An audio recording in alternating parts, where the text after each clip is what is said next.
Kira watched the eastern sky turn purple and orange as another city burned somewhere beyond the mountains, and she could feel Ember trembling beneath her hand, where he lay curled on the cold stone floor of the tower, and his breathing came rough and painful after the battle that had lasted all through the night and into the gray morning. 3 years ago, this tower had been filled with dragon riders and their bonded companions, and the great hall below had echoed with songs and laughter, and plans for the spring festivals. But now Kira was alone with only Ember and the ghosts of everyone they had lost, and the silence was heavier than any weapon she had ever carried. The Vorkans had come without warning from a tier in space that appeared over the northern wastes, and their ships had blotted out the sun, and their soldiers had poured across the land like a dark flood that swallowed everything in its path, and the elven armies had fought bravely using magic that had protected their world for 10,000 years, but magic meant nothing against weapons that could turn a mountain to dust. Kira remembered the first battle where she had watched her mentor Thera dive from the clouds on her great silver dragon, only to be struck from the sky by a beam of light so bright it hurt to look at, and Thera had fallen burning into the forest below, and her dragon had followed her down, screaming a sound that still haunted Kira. Dreams after that. The losses came faster, and the Elven Council had tried to negotiate and tried to understand what the Vorkans wanted, but the invaders did not speak and did not stop, and they simply took and destroyed and moved forward like a machine that knew only one purpose, and that purpose was ending everything that lived on Aloria. Kira had lost her sister Dana in the defense of the western villages, when a Vorkan war machine the size of a castle had crushed the valley where Dana had been leading the evacuation, and they never even found her body, and their mother had stopped speaking after that, and had simply walked into the forest one night and never returned. Now it was just Kira and Ember, and maybe a few hundred other elves, scattered in hiding across what remained of their world. And Kira knew they could not win and could not even survive much longer, because the Vorkans controlled the skies and the seas, and were slowly tightening their grip on every remaining refuge. She walked to the eastern window and looked down at the valley below, where Vorkan patrols moved like dark insects between the burned-out villages, and she counted at least 40 war machines, and twice that many transport ships, and this was just one small section of the invasion force that covered her entire world. Ember made a questioning sound, and Kira turned back to him and knelt beside his great scarred head, and ran her fingers along the ridge above his golden eyes.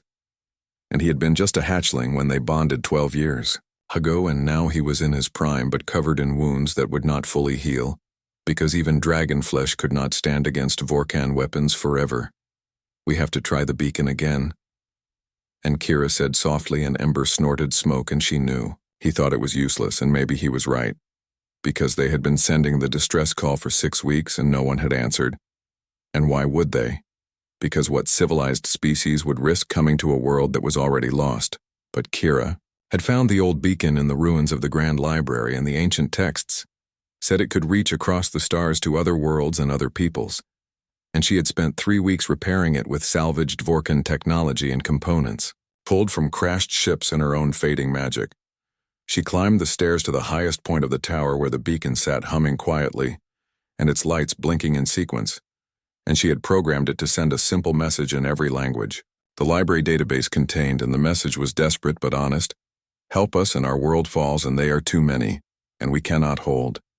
And please, if anyone hears this, come quickly." Kira placed her hand on the activation panel and felt the warmth of the device, and she closed her eyes and sent her magic flowing into it one more time and giving it everything she had left.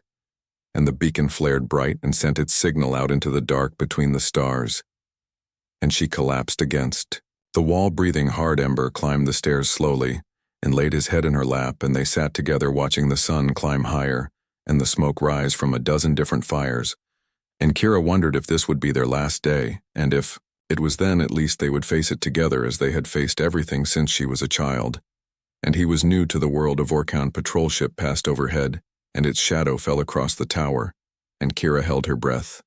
But it continued on, and she knew their luck would not hold forever, and soon the invaders would search this area and find them, and then it would be over. She had 12 arrows left in her quiver, and Ember could maybe manage one more flight before his wounds became too much, and they had some dried meat and water for perhaps 3 more days, and after that it would not matter, because the Vorkans were coming, and there was nowhere left to run. But something made her check the beacon display one more time, and she saw the transmission counter ticking upward and showing that the message was still going out, and still searching and still hoping. And she thought about Dana, who had never given up even at the end, and about Thera, who had flown into battle, knowing she might not return, and about her mother, who had loved this world more than life itself. If we die here, we die fighting. And Kira said. And Ember rumbled his agreement. And they would not go quietly. And they would not make it easy. And if the universe was listening, then maybe someone out there would hear their call and come, and if not, then at least they had tried. And sometimes trying was all you could do. The beacon continued its lonely song, and the signal traveled through space, at the speed of light and somewhere far away in a place Kira could not imagine. And among people she did not know, that signal was about to change everything. Captain Lisa Morgan was 3 systems away from Aeloria, drinking terrible recycled coffee and reading sensor reports that showed absolutely nothing interesting was happening anywhere in this region of space when the communications panel started beeping in a pattern she had never heard before. The Swift Ranger was a small scout ship with a crew of just 2 people, and its job was to map unexplored systems and check for hazards and generally be bored for months at a time, while headquarters pretended they were doing important work. And Lisa had been doing this job for 4 years and had found exactly 0 interesting things until right now. Tony Chen looked up from the engineering station where he had been trying to fix the water recycler for the 3rd time this month, and he pushed his glasses up and frowned at his own display, and Lisa could see the confusion on his face. "Are you getting this?" And he asked, and Lisa nodded and brought up the signal on the main screen, and it was definitely artificial and definitely not human and definitely some kind of distress call. But the language was nothing. Their computer recognized. The signal was weak and breaking up, but it repeated every 30 seconds, and Lisa could hear the desperation in its rhythm even without understanding the words, and she had been in space long enough to know what a dying call for help sounded like. "Can you clean it up?" And Lisa asked. And Tony was already working on it and running the signal through every filter and enhancement program they had, and slowly the static began to clear. And underneath it they could hear something that sounded almost like music, and then words started to emerge.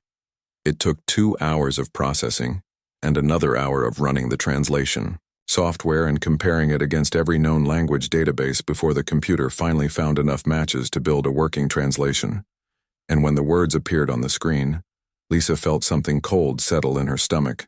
"Help us, and our world falls, and they are too many, and we cannot hold, and please, if anyone hears this, come quickly." Tony leaned back in his chair and took off his glasses and cleaned them slowly, which was what he always did when he was thinking hard.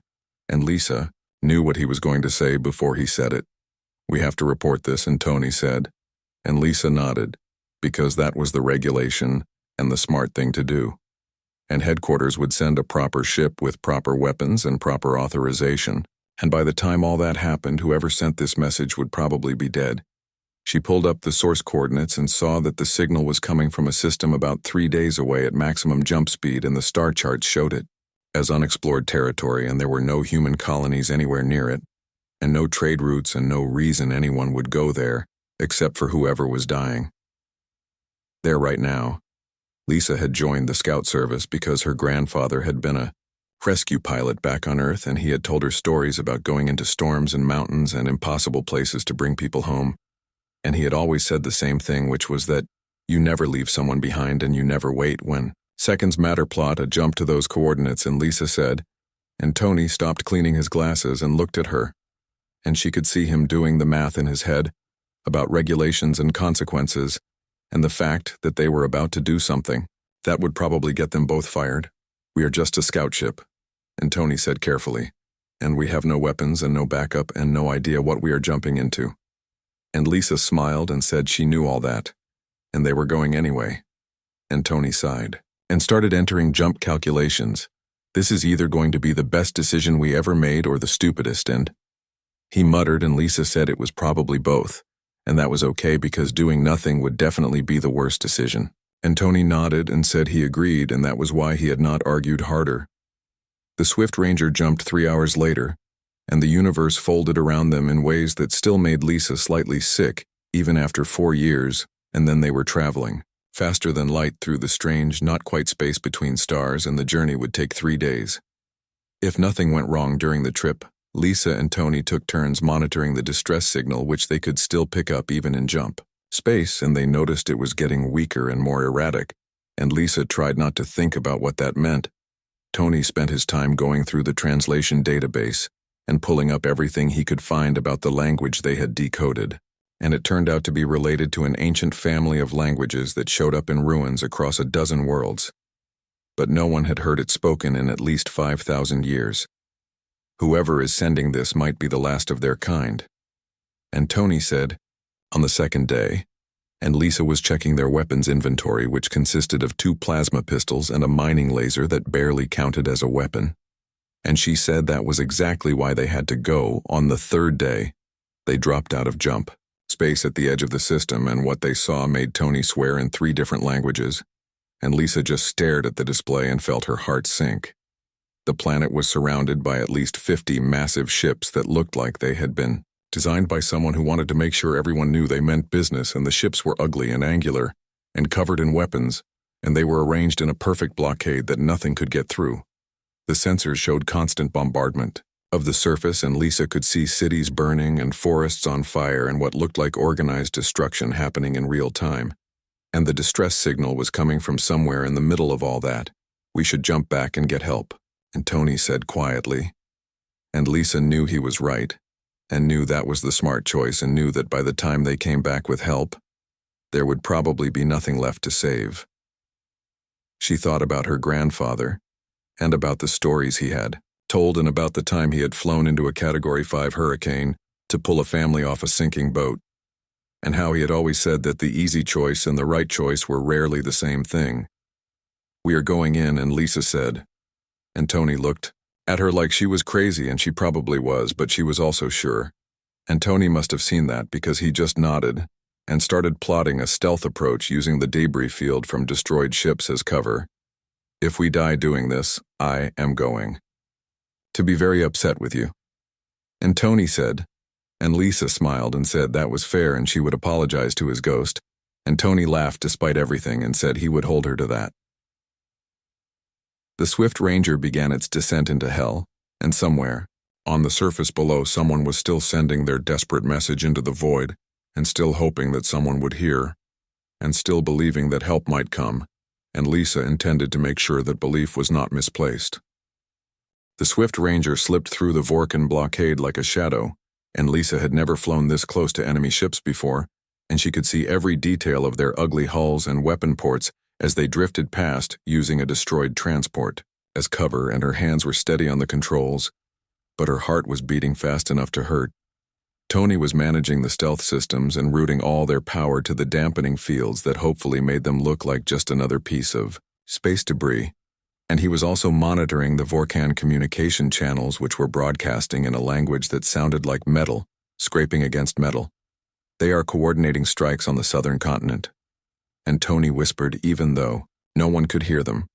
And Lisa nodded and guided the ship down into the atmosphere, and they entered on the night side of the planet where the darkness might hide them a little longer. The surface below was worse than the sensors had shown, and entire regions were just black scars where forests had been, and cities were reduced to glowing craters. And Lisa could see Vorkan patrols moving in formation across the landscape, like ants following invisible paths. The beacon signal was coming from a mountain range to the east, and Lisa flew low, following valleys and using the terrain to mask their approach, and twice they had to hide behind ridges while Vorkan patrol ships passed overhead, and each time Lisa held her breath until they were gone. As they got closer, Lisa could see what looked like an ancient tower rising from the peak of the tallest mountain, and it was partially destroyed but still standing, and the beacon signal was definitely coming from there, and she brought the Swift Ranger down in a wide spiral trying to scan for threats. There is someone on the tower, and Tony said suddenly, and Lisa looked at the thermal display and saw 2 heat signatures, and one was human-sized, and the other was much larger, and definitely not human, and both were very still. She landed the ship in what had once been a courtyard, and the landing struts crunched on broken stone and dead leaves, and everything was silent except for the wind and the distant sound of explosions. From somewhere beyond the mountains, Tony grabbed the medical kit and Lisa checked her plasma pistol, and they opened the hatch and stepped out into air that smelled of smoke and ash and something else that might have been magic if magic had a smell. Tower rose above them, and Lisa could see damage from weapons fire and scorch marks and cracks that ran up the walls like lightning. And she started walking toward the entrance with Tony close behind, and both of them were very aware that they were extremely exposed. Kira saw the ship land, and at first she thought it was a Vorkon vessel, and she reached for her bow, but then she saw it was too small and moved too gracefully, and when the hatch opened, she saw two figures emerge who were definitely not Vorkon.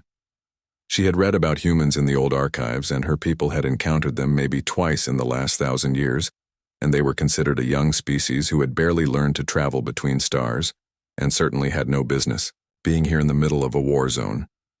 Ember lifted his head and made a low warning sound, and Kira put her hand on his neck and told him to wait, and she watched the two humans approach, and one of them was a woman with dark hair, tied back and tired eyes, and the other was a man with glasses who kept looking around nervously. The woman stopped at the base of the tower and looked up and called out something in a language Kira did not know, and then she tapped a device on her wrist and tried again, and this time the words were Ailish but spoken with an accent so thick it was almost funny. "We got your message and we are here to help, and I know we do not look like much, but we are very good at not dying, and we are even better at making sure other people do not die either, and so if you want to live through this, you should probably come with us right now." Kira stood up slowly and Ember rose beside her, and she could see both humans tense when they saw him, and the dragon was magnificent, even wounded, and his scales caught the light and his eyes glowed like molten gold. "You came." And Kira said in Ailish and hoped the translation device worked both ways, and the woman nodded and smiled, and it was a tired smile but genuine, and she said of course they came because someone called for help, and humans always answer. Kira felt something break inside her chest and realized it was hope, and she had not felt hope in so long she had forgotten what it felt like, and now here were two humans who had crossed the stars to answer a message they had no reason to answer.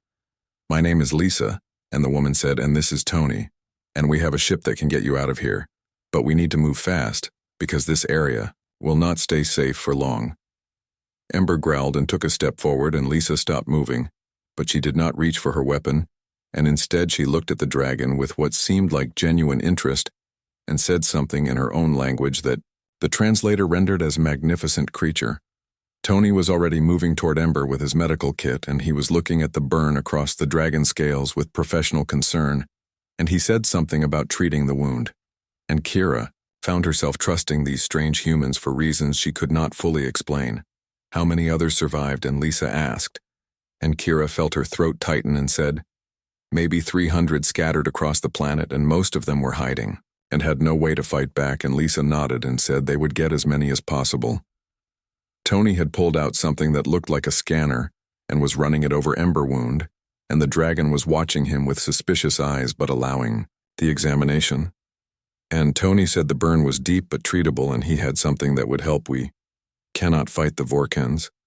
And Kira said, and Lisa smiled and said, "They were not here to fight, and they were here to rescue people, and there was a difference, and fighting was what you did when you had an army, and rescuing was what you did when you had a fast ship and good instincts.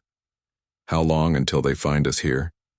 And Tony asked, and Kira looked at the sky and said maybe an hour and maybe less, and the Vorkons were very thorough, and they would search this area soon. And Tony nodded and said, then they had an hour to come up with a plan. Lisa was already pulling up maps on her wrist display and asking Kira about other survivors and where they were hiding and what kind of defenses they had left, and Kira answered as best she could and watched this human woman turn information into action with a speed that was almost frightening. Tony finished treating Ember wound with something that made the dragon hiss but then seemed to ease his pain, and he stepped back and said the wound would heal now. And Ember looked at him with what might have been gratitude. "All right, here is what we are going to do." And Lisa said, and her plan was partially insane and completely improvised and involved using the Swift Ranger as bait, while Kira and Ember created diversions. And then everyone would run away very fast before the Vorkons figured out what was happening. This will never work, and Kira said, and Lisa grinned and said probably not. But it was better than sitting here waiting to die, and besides, humans specialized in making impossible things work through sheer stubborn refusal to accept failure. Kira looked at Ember, and the dragon looked back, and she could feel his thoughts mixing with hers, and he was saying that these humans were crazy, but also brave. And maybe crazy and brave was exactly what they needed right now. The first rescue mission happened 6 hours after Lisa and Tony arrived, and it was complete chaos from start to finish, and somehow worked anyway, which Kira was learning was typical for humans, who seemed to operate on luck and determination in equal measure. They had located a group of 40 elves hiding in caves beneath the ruins of the eastern city, and Vorkan patrols were sweeping through the area and would find them within the day, and Lisa's plan was simple, which meant fly in fast and get everyone out before the enemy knew what was happening. Kira rode Ember alongside the Swift Ranger and felt the wind in her face and the steady beat of dragon wings, and it was the first time in weeks she had flown with purpose instead of just survival, and it felt like being alive again.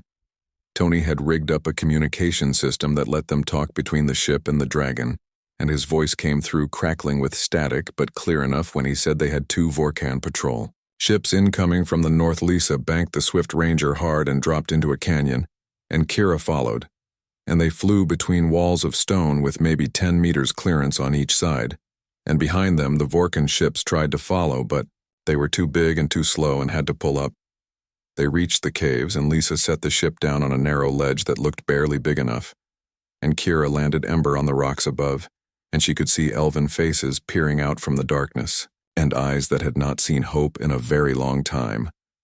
The refugees came running, and they were mostly children and elderly and a few wounded warriors, and they stared at the human ship like it was something from a dream. And Tony was at the hatch helping people aboard and counting heads. Kira stood guard and watched the sky and saw the Vorkan patrol ships circling above the canyon and searching, and she knew they would find them soon, and she knocked an arrow even though she knew it would do nothing. Against armored ships, time to go, and Lisa called, and Tony said they had everyone and the ship was overcrowded, but everyone was aboard, and Ember launched first, and Kira felt him strain under her weight because he was still healing, but he pushed hard and climbed fast. The Swift Ranger lifted off, and immediately a Vorkan ship spotted them and opened fire, and Lisa threw the ship sideways, and the energy beam missed by meters, and carved a glowing line across the canyon wall in molten rock, sprayed in all directions. Kira urged Ember higher, and the dragon roared and breathed fire at the Vorkan ship, and the flames washed over its shields, but created enough of a distraction that Lisa could dive back into the canyon and disappear into the maze of passages. They made it back to the tower with 2 Vorkan ships chasing them, and lost the pursuit by flying through a burning forest where the smoke was too thick for sensors. And when they finally landed, Kira was shaking, and Tony was praying in Mandarin, and Lisa was grinning like this was the most fun she had in years. Over the next 3 days they ran 16 more missions, and each one was more dangerous than the last, and each time they saved people who had given up hope, and each time the Vorkans got closer to catching them. Kira learned that Tony had been an engineer on a colony ship before joining the scout service, and he could fix almost anything with spare parts and determination, and he spent his free time teaching young elves how to use human medical supplies. She learned that Lisa had grown up on Earth in a city called Seattle, and had joined the scout service to see the stars, and had stayed because someone had to be out there helping people, and she never talked about it like she was being noble, but just like it was obvious. On the 4th day they rescued a group that included 3 other dragons and their riders, and Kira felt tears running down her face when she saw them, because she had thought she was the last, and now there were others and they were alive.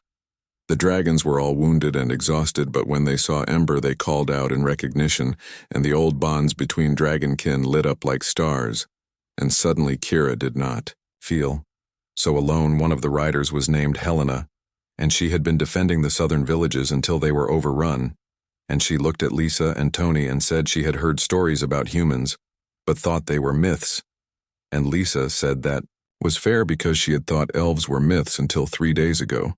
They set up a base in the tower, and the Swift Ranger became a constant presence in the skies, and Tony rigged the beacon to also work as a communications hub, and slowly more survivors found their way to them. Kira watched Lisa work and saw how she never stopped moving and never stopped planning, and never stopped believing they could save everyone even when the odds said otherwise, and she understood why humans had spread across the stars despite being such a young species. It was not that they were stronger or smarter or had better technology, but they had this quality that Kira did not have a word for in Ailish, and it was the absolute stubborn refusal to accept that anything was impossible. On the 7th day, the Vorkans changed tactics and started carpet bombing areas where survivors might be hiding, and Lisa watched the sensor displays and said they needed help, and they needed it now. And Tony agreed and said they should send a distress call to human space. But that will take days for them to arrive, and Kira said, and Lisa nodded and said yes, and that was why they were sending it now. And in the meantime, they would keep doing what they were doing, which was saving everyone they could find. Tony activated the Swift Ranger emergency beacon and sent it broadcasting on all human frequencies, and the message was simple and said they had found a civilization under attack and needed immediate military support, and he included coordinates and threat assessment and hoped someone was listening. That night, Kira sat with Lisa on the tower wall and watched the stars and asked why humans had come, and Lisa was quiet for a long time before answering.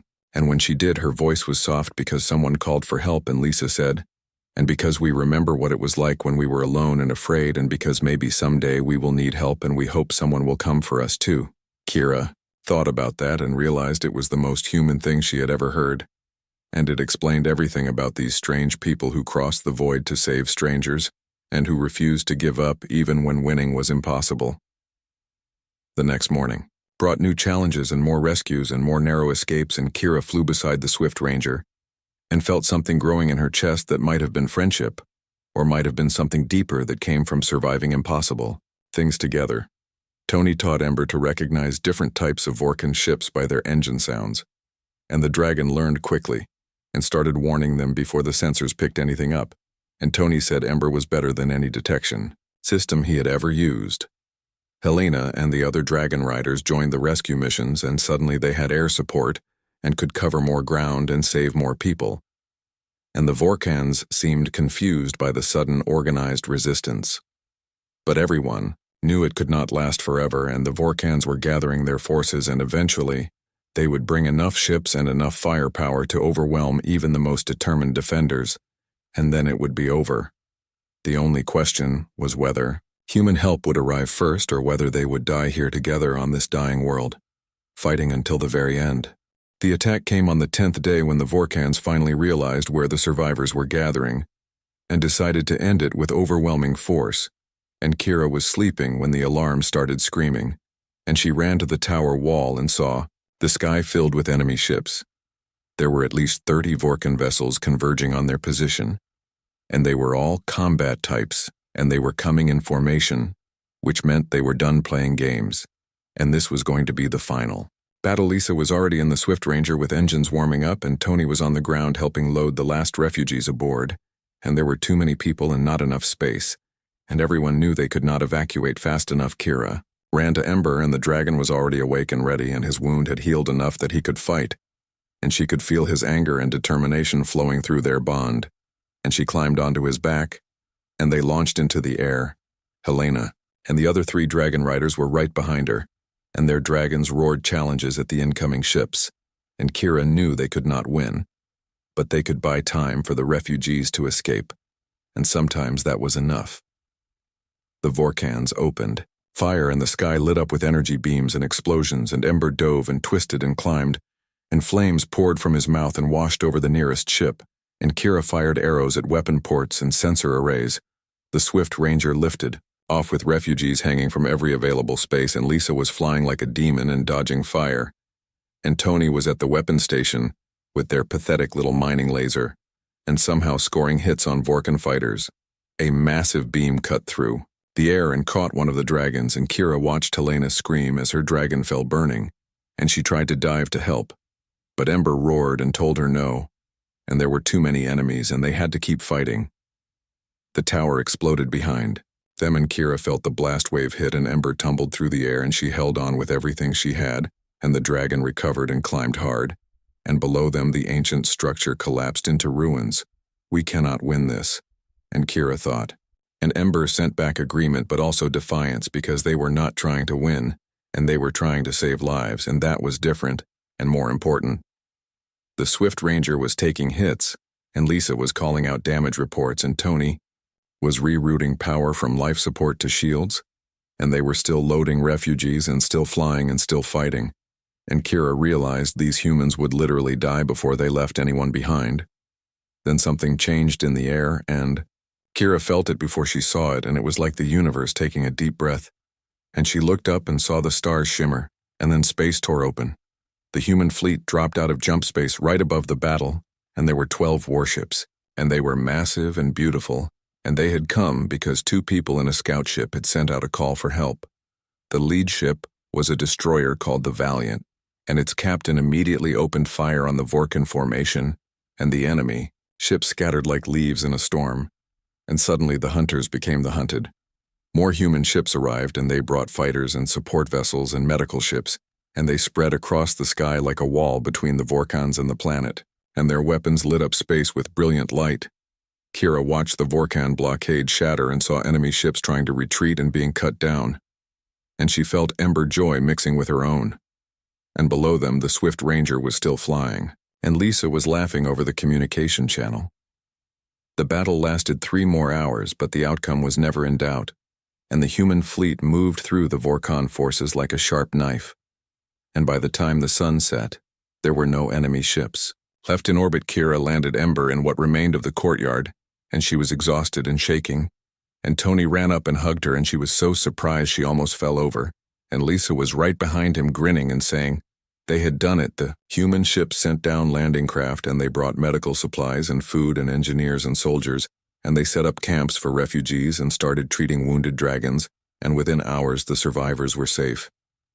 Kira walked through the camps that night and saw elven children eating human rations and dragon hatchlings being examined by human veterinarians and warriors from both species working together to build shelters, and she felt something break and reform inside her. The human fleet admiral came down to meet them, and her name was Patricia Wong, and she looked at Lisa and Tony and said they had broken about 40 different regulations, and she was recommending them both for medals.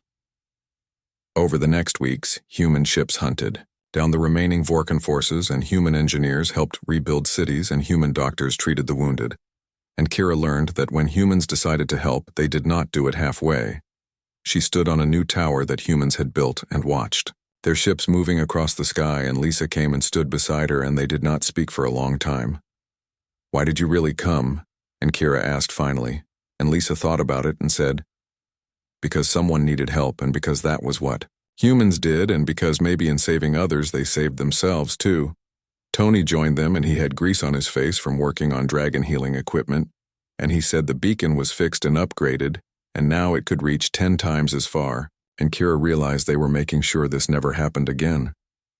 The human fleet established a permanent base on Aloria, and they brought trade and technology and friendship, and slowly the elven world began to heal. And Kira watched it happen, and felt grateful and amazed. Ember had fully healed, and his scales gleamed brighter than before, and sometimes he would fly alongside human fighters and race them through the clouds, and the pilots learned to love dragons, and dragons learned to trust humans. Helena had survived the fall, and her dragon was healing, and she told Kira that humans were crazy, but the good kind of crazy, and Kira agreed and said she thought that was the best kind. 6 months later, Kira stood at a ceremony where humans and elves signed a formal alliance, and she wore her dragon rider armor and stood beside Lisa, who wore her scout service uniform, and they both looked uncomfortable in formal settings. The politicians made speeches about cooperation and mutual defense and building a better future. And Kira listened, but what she really thought about was a small ship landing in a courtyard, and 2 humans who had crossed the stars because someone called for help. That night there was a celebration, and humans and elves mixed together and shared food and stories, and Kira found herself telling the story of that first day to a group of human soldiers who listened with wonder. Lisa pulled her aside at one point and said the scout service wanted to recruit more people and wondered if any elves might be interested. And Kira smiled and said she knew at least one who would love to see the stars. The universe was bigger than Kira had known, and more connected than she had imagined, and full of species who would cross the void to help strangers, and she realized that was what made civilization matter. Ember flew with human ships on patrol, and Kira rode beside them, and they watched over a world that was healing and growing and learning to trust again. And sometimes she would look at the stars and remember when those stars had seemed empty and cold. Tony built a new communications network that connected Aloria to human space and to other worlds, and now messages traveled between systems. And species who had never known each other existed, and suddenly the galaxy seemed smaller and friendlier. Years later, Kira would tell her children about the day humans arrived and about Lisa and Tony, and about how two people in a small ship had changed everything, and her children would ask if the story was true, and she would smile and say it was truer than true. Because some stories were not just about what happened, but about what it meant. And this story meant that in a universe that could be cruel and dark and full of species like the Vorkans, there were also humans who answered calls for help, and that made all the difference.